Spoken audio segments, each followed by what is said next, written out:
Hey, Trinity Church. Um, so I'm going to give you another spiel. Hope you're all hanging in there. Today I'm going to talk about James chapter 1, going through verses 1 through 4.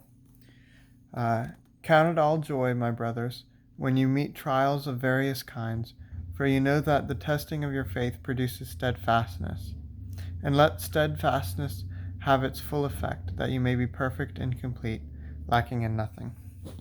Now, uh, just for the sake of context, James was um, he was a leader in Jerusalem of Messianic Jews, which basically means uh, Christian Jews, and uh, the trials being talked about. There was a famine and also just persecution from other Jewish leaders in Jerusalem who didn't like the message of Christ. James himself was influenced a lot by two major sources, Jesus being one of them, specifically the Sermon on the Mount, and also the book of Proverbs. He loved the book of Proverbs, specifically um, chapters 1 through 9. And you'll see that kind of reflected in the way that he writes and the way that he teaches. He's not here to bring forth any new sort of theological idea.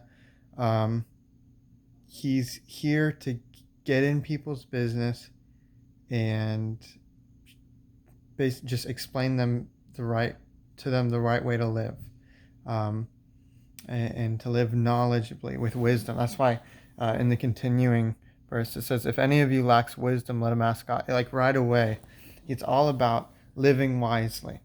Um, and again, that's kind of where you see his emphasis on um, Proverbs, that kind of teaching. But I want to look um, at two words in this particular passage. One is joy, what it means to count it all joy in the midst of a trial, and also um, the word steadfastness. Steadfastness comes from the Greek word hupomene, which basically just means you remain steadfast. You don't waver. I should say you don't waver from your purpose in times of trial.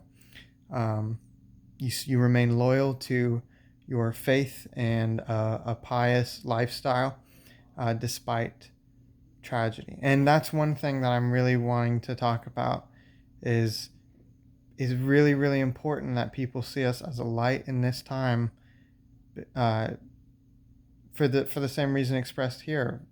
In times of tragedy, will people see God in you, in the way that you act, in the way that you live? So that's really important. And we talk about steadfastness. I remember in middle school, my last year of middle school was eighth grade. I went on a trip with some friends of mine.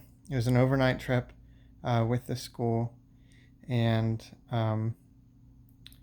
my friends brought like chew tobacco, and they brought marijuana and brownies, and they knew I didn't like any of that stuff.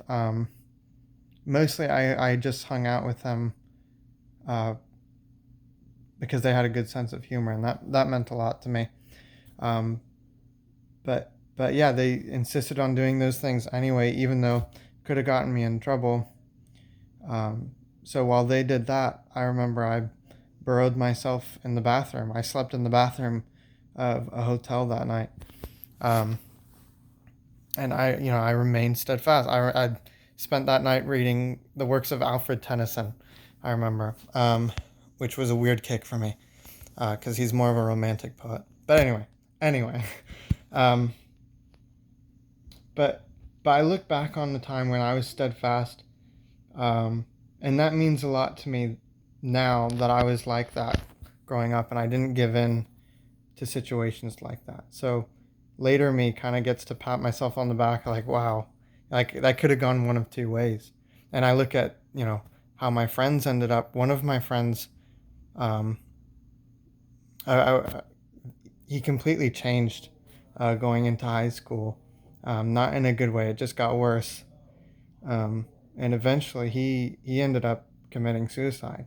One of those three guys. So it's um, in times of tragedy, what kind of God are people going to see in you?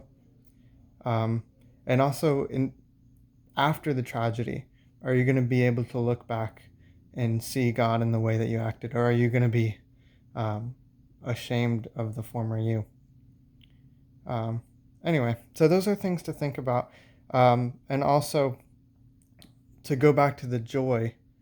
Um, it's important. That's what gives me joy, is the fact that I was able to remain steadfast. And that's what this is all about, steadfastness. Count it all a joy in trial. Because if you remain steadfast, there's still proximity to your creator there. And that's a really, really beautiful thing um, to rely on. That's really, really great. I was reading about that in Paths of Loneliness by Elizabeth Elliot. I recommend that read. But anyway, so love you guys a lot. Miss you guys. I hope you're all doing well. See ya.